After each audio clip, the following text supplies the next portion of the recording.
চলো একটা জিনিস দেখাই তোমাদেরকে। সকালবেলা উঠে একটা জিনিস দেখাই। এই যে সকালবেলায় খাটের তলায় মহারানী বসে আছে, একটা আলু চুরি করে নিয়ে এসছে আলু ঝুড়ি থেকে। সে আলু চুরি করে নিয়ে এসে এই যে টুকটুক করে বসে বসে খাচ্ছে। এই যে আলুটা যদি আমি হাত দিই, মহারানী আলু নিয়ে কোথায় যে চলে যাবে তার ঠিক নেই, সারা ঘর ঘুরে বেড়াবে। এই যে খাটের তলায় ঠান্ডার মধ্যে জামাটা পরতে বললাম, পরলো না। এই ঠান্ডা মেঝেতে আলু নিয়ে এসে চুরি করে আগে আলুটা খাচ্ছে। এই অবস্থা, এর হচ্ছে অবস্থা। আর সব থেকে বড় চোর, মানে পাশ থেকে গিয়ে টুকটুক করে গিয়ে আলুটা ঠিক প্যাকেট থেকে আলু নিল, নিয়ে চুরি করে পালিয়ে গেল।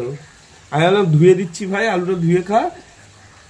অনেক কষ্ট করে আলুটাকে ধুয়ে দেওয়া হয়েছে, আবার হাত থেকে নিয়ে পালিয়ে গেছে। নিয়ে এই যে খাটের তলার অবস্থান, ব্যাস শুরু হয়ে গেছে। এটা নিয়ে এখন খেলা খাওয়া দাওয়া হয়ে গেছে। চলে